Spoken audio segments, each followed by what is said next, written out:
moi je veux te dire, moi je pétais ma tête sur le freestyle de Give Me Five avec James Dino, Oh, Jean-Jacques. on va foutre la merde. Tu rentrais en studio, tu leur cassais la gueule en studio, ils te respectaient. Observer toute cette ville, elle est hard, elle est belle, elle est trash, elle est sale, elle est cool. Timeline, le podcast. Take one. Hello, moi c'est Accro.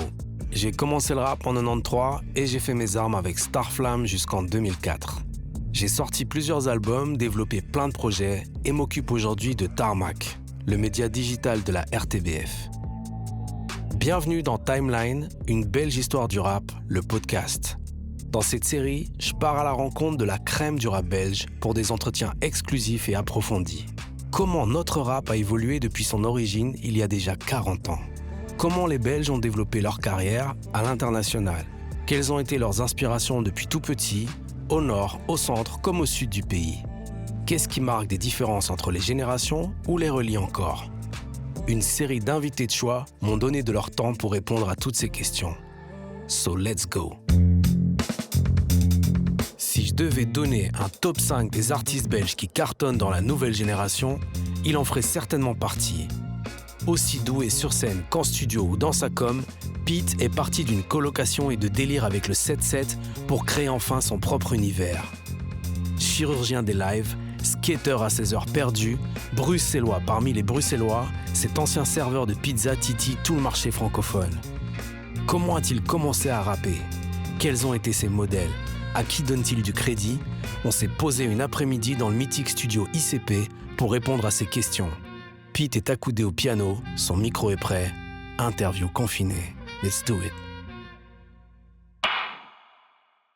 Donc on va venir au tout début de ton aventure. Dans la toute première vidéo du 7-7, tu dis rien de mieux qu'une maison, 4 frères, un studio, de la bœuf, un jardin quand il fait beau. Est-ce que tu peux nous recontextualiser le tout début de l'aventure de cette colocation et ce que ce collectif va t'apporter en tant que rappeur qui fait ses premiers pas? La connexion avec le 7-7, elle s'est fait... en gros, moi, je travaillais déjà sur un album de mon côté. Et Morgan et Ryan, Morgan beatmaker du 7-7, Ryan manager du 7-7, faisaient une formation en régisseur plateau. Et Fait les Flingues était dans leur classe.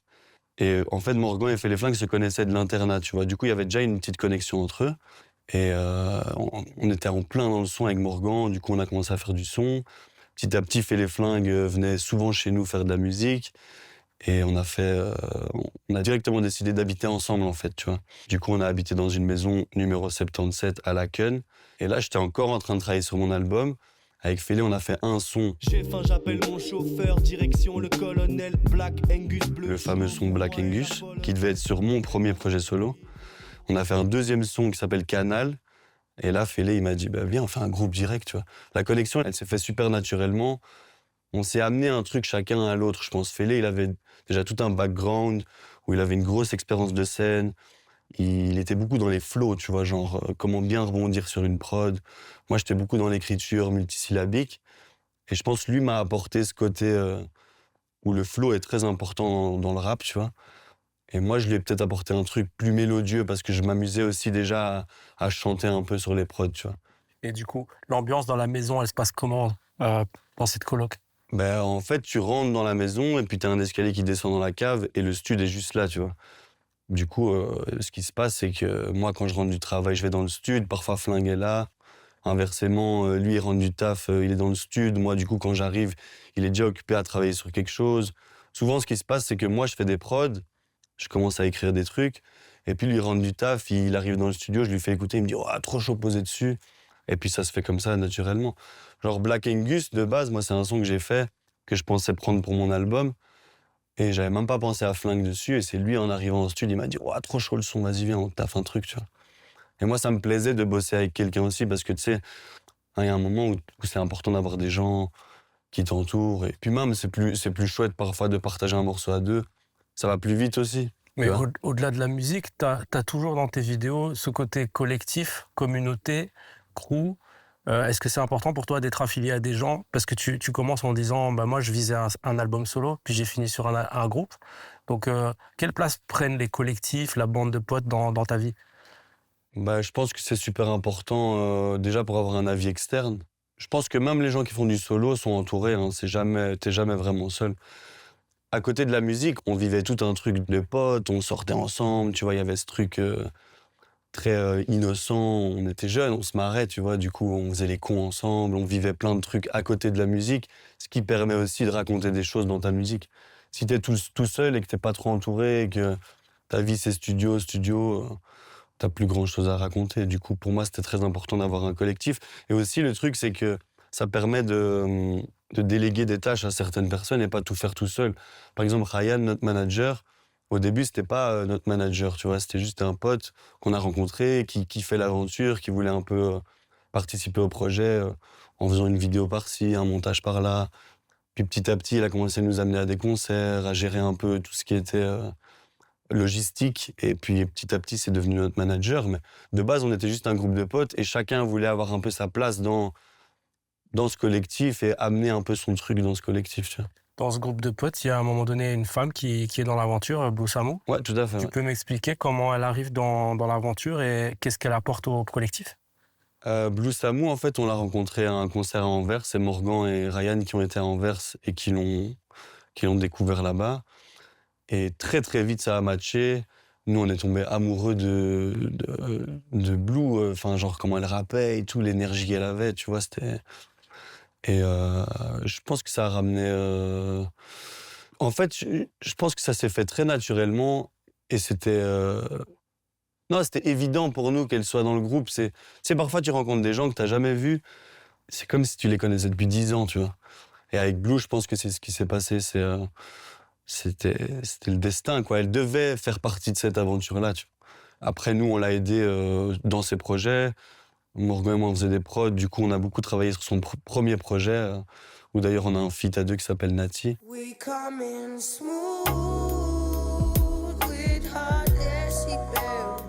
Mais soit ce projet-là, nous, on a été beaucoup impliqués dedans, quoi, vraiment. Je pense qu'elle est venue et nous, on lui a donné beaucoup. Et elle, évidemment, elle nous a amenés. Enfin, tu sais, on s'inspire tous l'un l'autre, hein. Tu parles d'Anvers.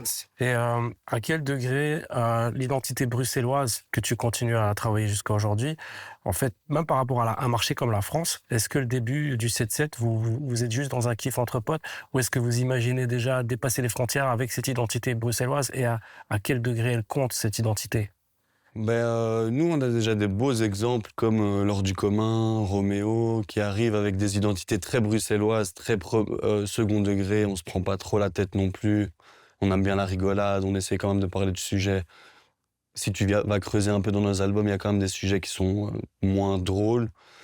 Mais on n'aime pas trop se prendre la tête, tu vois. Et en voyant que ces gens-là peuvent y arriver et dépasser les frontières avec de la musique comme ça, on est déjà plus confiant, tu vois ce que je veux dire. Peut-être que s'il n'y avait pas eu ces gars-là avant, moi, j'aurais moins eu confiance en cette musique-là. Et Fais les Flingues m'a ramené beaucoup ce côté fun que j'avais pas spécialement dans mes projets avant ça. Je m'appelle Félé et je fais la fierté de mon crew. Fais les Flingues, il est dans des flows, tu disais, très 94-95 français, un peu à la 2 balles de nègre. Ouais, de ouf, c'est ses comme inspirations. même l'ODC aussi, hein, ils sont partis là-dedans. Et toi, effectivement, t'es plus posé, t'es plus mélodique, t'es plus introverti. Comment la balance est équilibrée entre vous dans l'écriture avec ce flow-là? Mais très naturellement, hein, tu sais, genre... Moi, je trouve que déjà, quand t'as un groupe de musique, si les deux gars ils rappent de la même manière, il y en a aucun qui se différencie. Et je pense que c'est important d'avoir un équilibre où tout d'un coup, il y a Félix qui arrive avec une explosion de flow. Et puis moi, je viens un peu poser le truc. Puis bam, ça repart sur Fais les Flingues. Et je pense que moi, j'adorais sa manière de rapper et lui adorait la mienne. Du coup, on était chacun fan de l'un de l'autre, tu vois. Et tu dis que Ryan a commencé à faire des montages assez rapidement.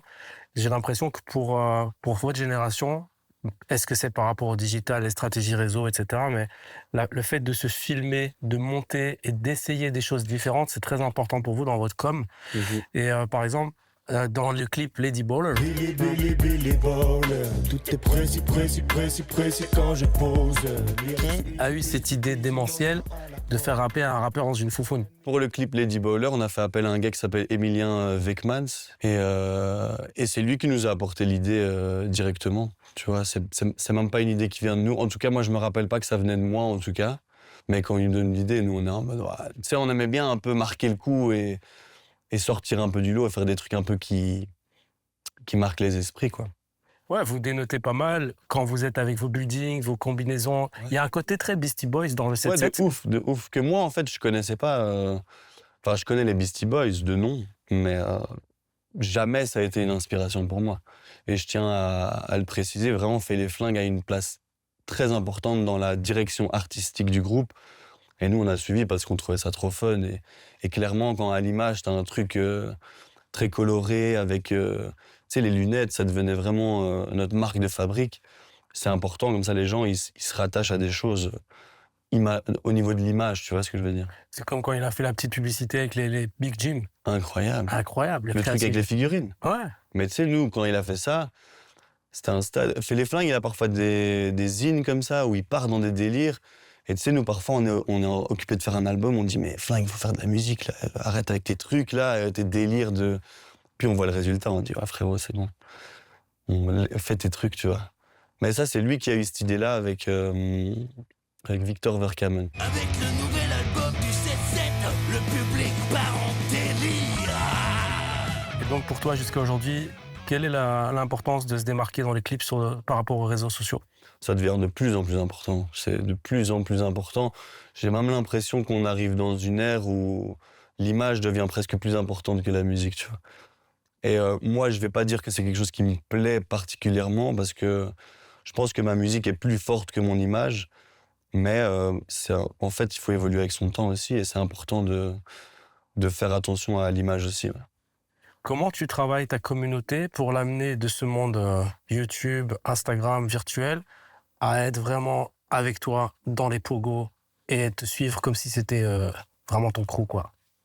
Bah déjà, je pense dans ma musique, je suis quelqu'un qui est assez... me lâche énormément dans ma musique et je parle, je pense, de choses qui touchent énormément de gens. Les gens qui se reconnaissent en moi, tu vois, les gens qui essayent qui charbonnent à côté, qui en même temps essayent de faire quelque chose qu'ils aiment réellement, que ce soit de la musique, de l'image, designer ou j'en sais rien, mais des gars qui lâchent pas l'affaire, tu vois, et moi je parle beaucoup de ça dans ma musique. Et je pense que c'est comme ça que les gens ont l'impression d'être potes avec moi très vite. Et aussi quand je fais des concerts, moi je suis très avec mon public, je pense pas que c'est mon côté image, Insta ou ces choses-là qui me rapprochent de mon public, c'est la manière dont je suis. Quand justement je fais des concerts, quand après mes concerts, ça m'arrive régulièrement de chiller avec les gens dans la salle. Et du coup, ils se disent, bah, ce gars-là, il est super accessible, tu vois. Il y a aussi quelque chose qui est propre à votre génération que nous, on n'osait pas faire, c'est parler d'amour. Ouais, c'est vrai, ouais. Est-ce qu'il a fallu du temps pour s'ouvrir, à mettre ses sentiments sur la table, ou c'était automatique chez toi? Moi, ça a été automatique, ça a été... Je pense que j'ai écouté des gens qui le faisaient aussi, du coup, j'étais inspiré par cette musique-là. Bah, moi, j'ai beaucoup écouté Hocus Pocus, tu vois. Après Hocus Pocus, il fait beaucoup du storytelling aussi. Et puis, j'ai été beaucoup inspiré... Le moment où j'ai commencé vraiment à me sentir à l'aise dans ce que je faisais, c'est des moments où j'écoutais des albums de J. Cole, Kendrick Lamar, et même si je comprends pas réellement ce qu'ils disent, tu sens qu'ils sont en train de délivrer un truc, qu'il y a beaucoup d'amour dans ce qu'ils sont en train de te donner musicalement. Je crois que je l'ai fait automatiquement et j'ai vite compris que les gens aimaient ça. Et en studio, moi, c'est ce que j'ai besoin de faire aussi. J'aime bien le côté fun où je découpe et je lâche des punchlines un peu second degré, mais j'ai besoin aussi de me délivrer, tu vois. On est loin de la vérité spirituelle. Moi, James Dino, il m'a inspiré aussi, ouais. James Dino, il m'a inspiré, mais pas spécialement le côté...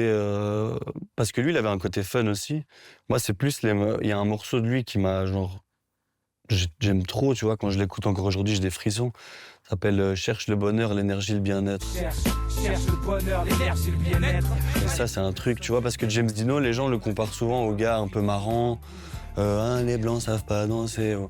Mais en fait, il a un côté hyper sensible, il écrit trop bien. Je trouve qu'il dit les choses d'une manière très simple.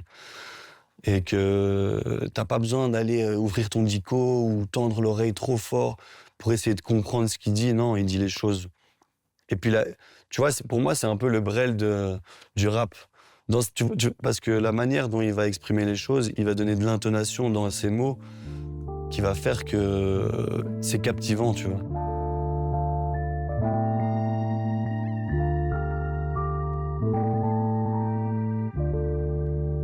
Est-ce que c'est compliqué de vraiment faire un métier professionnel sur le long terme en venant du rap belge? En fait, je pense que ce qui est plus compliqué, c'est de faire un métier professionnel avec ce qui est pour toi de base ta passion, tu vois. Au-delà du rap. Le rap belge aujourd'hui, je pense que on a bien vu que les grosses têtes du rap francophone, dans les top 5, il y a du rap belge. Du coup, on a bien compris aujourd'hui que c'était fini ce moment-là où fallait vraiment se battre pour y arriver et on a pris notre place dans le rap francophone. Mais ce qui est plus compliqué pour moi, c'est de garder cette niaque et cette passion quand ce que tu fais est devenu un travail et que tu es dans un label et on te dit « Ah, il faut sortir un album, là. Et il faut faire des morceaux. » Et plus tu as un public, plus tu te poses la question aussi de dire « Est-ce que ce que je fais là, ça va plaire à mon public ? Est-ce que je dois rester dans mes codes ? Est-ce que je dois en sortir complètement ? Comment je vais faire pour me renouveler ?» Et je pense que quand j'ai commencé, je me posais pas ces questions-là. Je faisais juste de la musique pour faire de la musique, tu vois. Aujourd'hui, il y a trop de questionnements. Et moi, mon but, c'est réussir à sortir de ça et juste aller en studio pour me faire kiffer, tu vois. Et comme tu es quelqu'un qui aime travailler les mélodies, est-ce que tu as l'impression que tu as mis un pied dans le hip-hop, un pied dans la pop? Ouais, clairement, ouais. Ouais, Zwangeregi, je lui ai envoyé mon album, il m'a dit « Tu fais de la pop maintenant, non ?» Il m'a dit, mais pas du tout négatif, hein. Il m'a dit « Ouais, ça se voit que tu es en train d'évoluer, tu fais un truc qui sort du rap. Mais bon, tu vois les sonorités que j'utilise, il y a certains flows, même les prods, ça reste du hip-hop pour moi, tu vois. C'est un mélange, en fait, c'est un peu hybride. Est-ce que le hip-hop, justement, c'est quelque chose qui vous tient encore à cœur dans votre génération? Le mouvement? Je pense, mais le mouvement, de moins en moins. Tu vois, à l'époque, je pense que c'était vraiment une religion, c'était un état d'esprit. Tu vois, genre, aujourd'hui, les gens s'éloignent un peu de ça, tu vois. C'est de la musique, principalement de la musique, mais ça devient de moins en moins un lifestyle. Pour certains qui sont un peu plus anciens, je pense que ça continuera à être un mode de vie, tu vois. Mais je pense de moins en moins, c'est la musique qui prône. Et bon, après, il y a l'image, comme je te dis, mais elle est diversifiée, quoi. C'est moins les codes vraiment du rap à l'ancienne, tu vois. Ça évolue, quoi. Quelle est l'importance des lives dans ta carrière, de tes concerts? Alors, les lives, c'est super important pour moi parce que, comme je le disais tout à l'heure, je pense que j'ai une approche qui est très... Avec mon public, j'ai l'impression d'être dans mon salon, tu vois.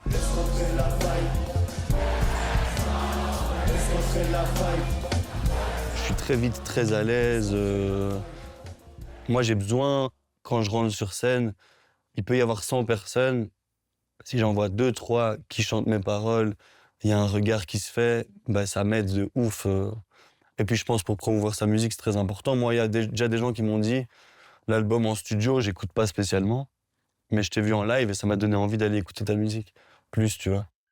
Moi, je t'ai vu à Dour l'année passée, et c'est vrai que entre l'époque, je pense, 7-7, où c'était plutôt DJ, MC, le fait d'avoir une ligne de musiciens derrière toi qui sont hyper complémentaires, hyper rodés, tout est calculé, mais dans le côté ça, vos outfits, vous êtes frais, les mecs qui sont en place, il y a beaucoup d'air, tu laisses de la place aux musiciens, Ouais. Les musiciens te laissent de la place, dans les chants, dans les refrains, tu as une grande musicalité. Et du coup, quelle est la meilleure anecdote, que ce soit Dour à l'étranger, c'est quoi le truc le plus dingue que tu as vécu sur un live? Bah en fait, déjà, moi j'ai fait énormément de scènes, du coup il y a tout qui se confond un peu. C'est difficile d'avoir vraiment un truc où tu te dis, ouais, ça, ce qui s'est passé là, c'était incroyable. Faut vraiment que je replonge dans mes souvenirs. Mais plus récemment, des dates comme l'Abbé, quand tu remplis, on a rempli la Maroquinerie 2 fois, et que c'est ton public qui est là, et que t'as même pas encore commencé à rapper, que ça crie dans tous les sens, là, c'est une sensation de fou. Première Abbé que j'ai fait sold out, c'était il y a 2 ans, il me semble. Je crois, la veille, je travaillais chez Nona, c'est à genre 100 mètres, tu vois. On avait même l'idée de projeter moi en train de travailler. Et un gars qui m'appelle, ouais, frérot, t'es où? Et puis tu me vois courir dans la ville et j'arrive sur scène comme ça, tu vois. C'est comme le plan de com quand tu distribuais tes albums avec des pizzas. Ouais, exactement. Ouais. Comment ça naît, toutes ces petites idées? Ben, on est une équipe, hein, du coup, on discute et puis à un moment, on se dit, ah, mais on ferait pas un délire avec les pizzas et tout, tu vois. Et c'est beaucoup de réflexion. Tu vois, genre seul, peut-être que j'aurais jamais eu toutes ces idées-là. sais, il y a Ryan, mon manager, il y a le label, il y a les potes, il y a des gars avec qui on bosse les vidéos, il y a des gars qui font du merch, et puis ils vont dire « Ah, ben on ferait pas un truc comme ça ». Mais c'est pour ça l'importance d'un collectif aussi.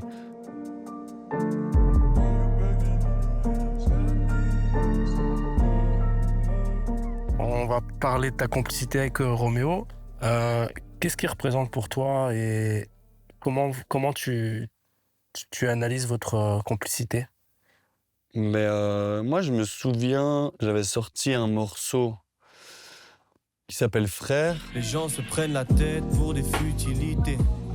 Et Morgan et Ryan avaient croisé Roméo. Et apparemment, il est arrivé chez eux en chantant mon son comme ça, tu vois. Et moi, déjà, je le connaissais pas personnellement. Et quand ils sont venus me dire ça en studio, j'étais « Ah ouais, putain, trop bien, ça déchire ». Parce que c'est déjà quelqu'un qui commençait à monter un peu, tu vois. Et puis, pour mon premier album, je l'ai invité, on a fait le son Smooth. Et ça s'est fait comme ça, tu vois. Du coup, on a fait la trilogie, quoi. Les gens se prennent la tête pour des futilités. Mais mes frères et moi, on est au-dessus et notre vue est plus que belle, mec. Mais ouais, musicalement, ça se passe très facilement avec lui parce que je pense qu'on a des inspirations qui sont communes. Et il m'a beaucoup inspiré. Moi, j'ai beaucoup écouté Moral 1, 2. J'ai beaucoup écouté Bruxelles, c'est devenu la jungle. Mais tout ce mouvement-là, tu vois, l'Odyssée, Roméo Elvis. Vraiment, c'est les deux. Enfin, l'Odyssée et Roméo. En Belgique, en tout cas, ils m'ont beaucoup inspiré. Et alors, ils donnent aussi espoir dans le fait qu'un gars lambda de classe moyenne comme moi peut arriver à faire de la musique aussi, du rap, et prendre sa place dans l'industrie, tu vois. J'espère que tu as pris du plaisir à écouter ce podcast. La série est disponible sur Ovio et sur toutes les plateformes. Si tu veux en savoir plus sur 40 ans d'histoire du rap belge, n'hésite pas à mater Timeline, la série documentaire, également disponible sur Ovio. De Benny B à Jean Jass, pas moins de 40 intervenants racontent une belge histoire du rap.